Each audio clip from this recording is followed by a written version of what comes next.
Welcome to Nell Town 2, my model railway build from Putney to Wandsworth Town. Welcome to video 18 part 2, the main build of the waiting rooms and canopy on platforms 2 and 3 at Wandsworth Town.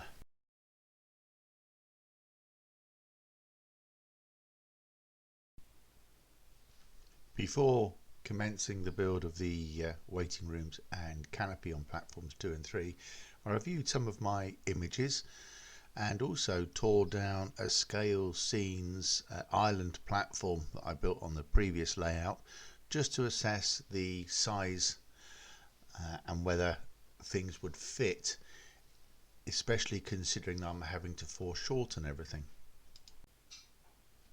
Once I was happy with the size that I was looking at, I went on to Lightburn and commenced drawing out the waiting room area, as this would form the sort of spine of the construction, being the most solid portion.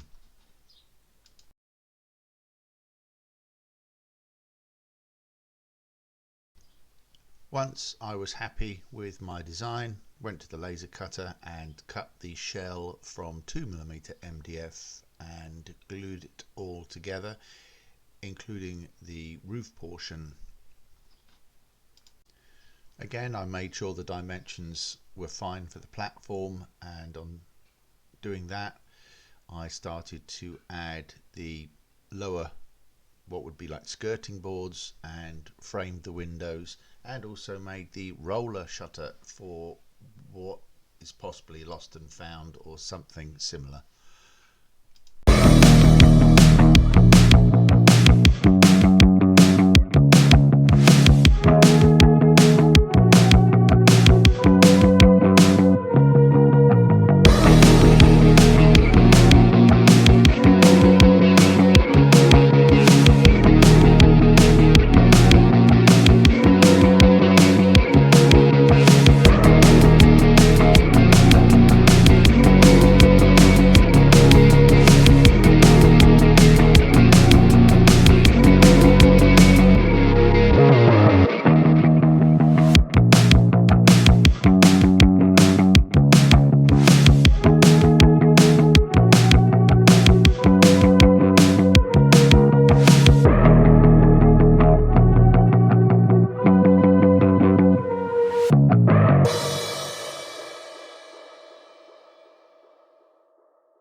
As can be seen from this image, the canopy is supported by interspaced main support columns and beams, and between those, in order to support the canopy, are rails, I don't know what they're called, and then on top of those, cross members which actually the canopy sits on. My first idea was to cut all the main structural supports from one piece and have them as single entities. This sort of worked but didn't, and we'll come on to that in a second. You'll also note that I'm looking at running the rails between the main supports in like cup shapes, and they were so thin when I got to the next stage they were breaking off, so I had to go for another plan, which you will see. So looking at the following images, there's one positive aspect that all modelers I think need to take into account, and that is if you're trying to build something to scale but out of scale because you've got to foreshorten, it's best to do a paper template. And as you can see in these images, I do have a paper template, and it's all marked out for the station or the platform building, and also the main support columns and cross beams. You will probably note from these images that initial idea has generated support columns that are extremely oversized and totally look out of scale with the building, and that's my opinion. So I knocked this idea on the head.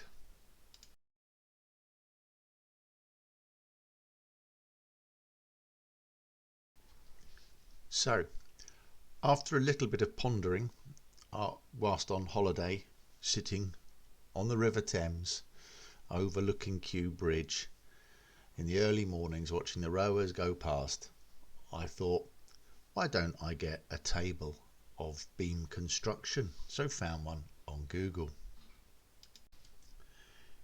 Here you see all the different parts of the canopy in different colours based on the cut times and speeds for the various depths of MDF and card I was using.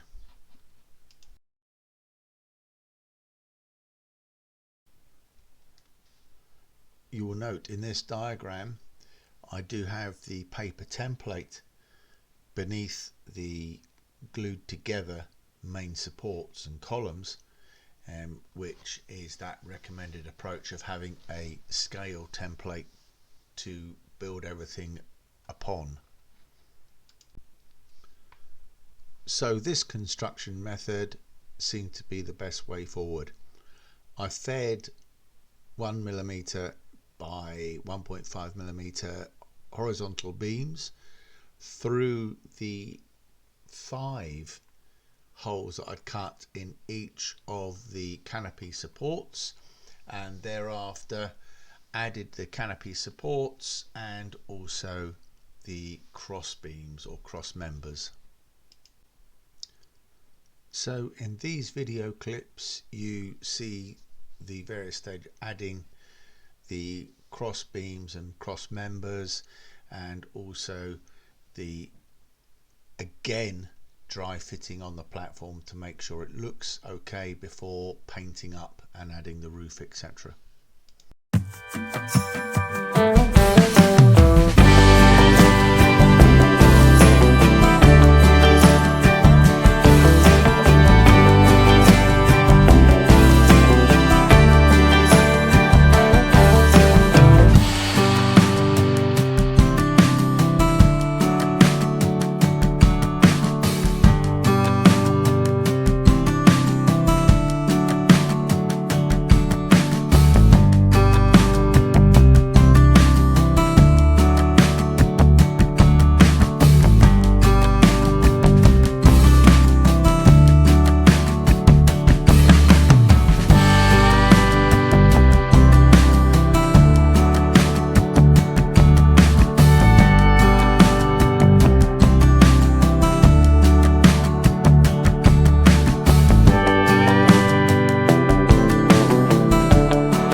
Now I was ready to paint the basic structure, so went to the local auto parts shop and bought 2 rattle cans of white acrylic paint.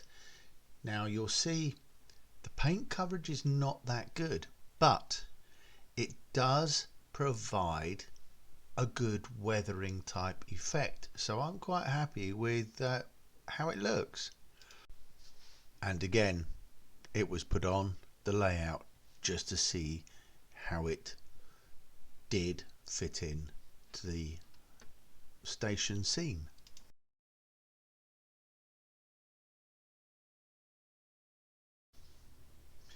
I then moved on to the canopy lighting, which from the images is just a couple of rows of fluorescent tubes. So here's where yours truly, Mr. Save Some Money, came into play.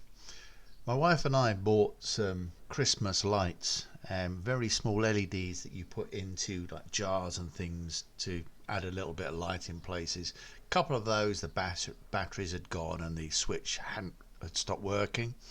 So I decided to cut the switch system off, add a resistor and see if I could use those.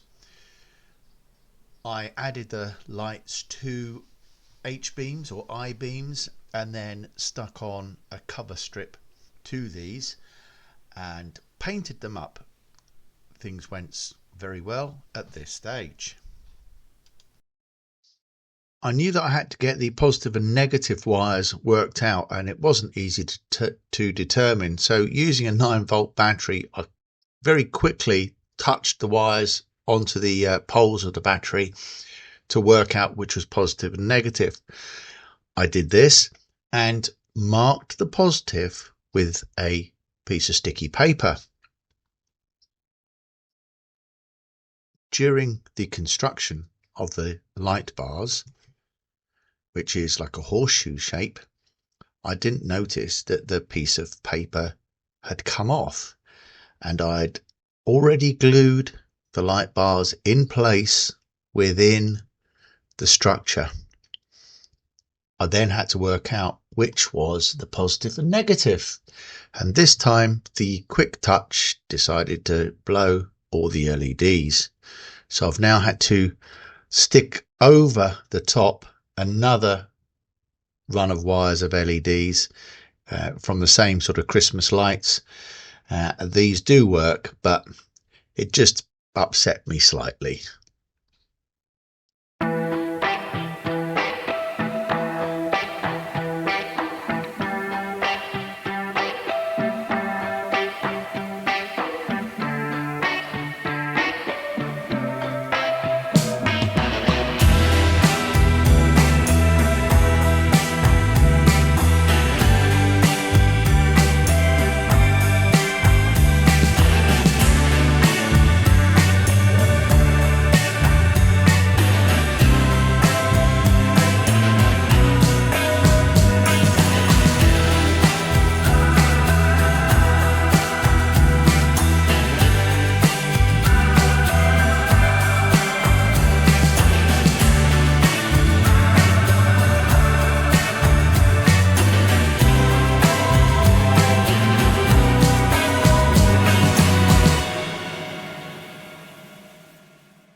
I then moved on to making the brackets that support or strengthen the columns and cross beams of the main support system. These were made from 0.25mm card. I sprayed them initially with a blue paint from the auto shop and then hand painted with a white gloss enamel. Fitting them did require a steady hand and a pair of tweezers.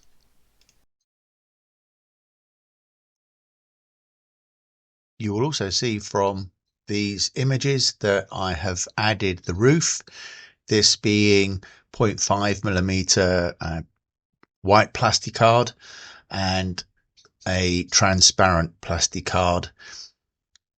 I didn't opt to purchase corrugated plastic as I felt that that was an expense that was needless.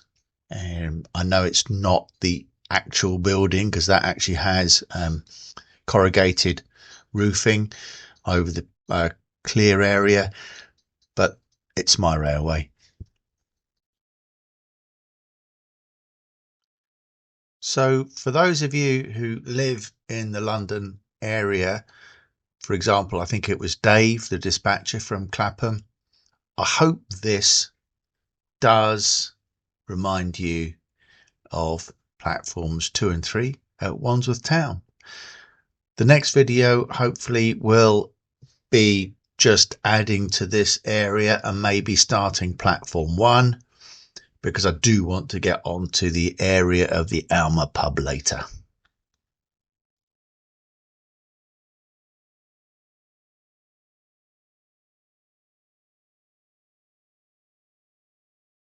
Thank you once again for watching the video, hopefully from start to end.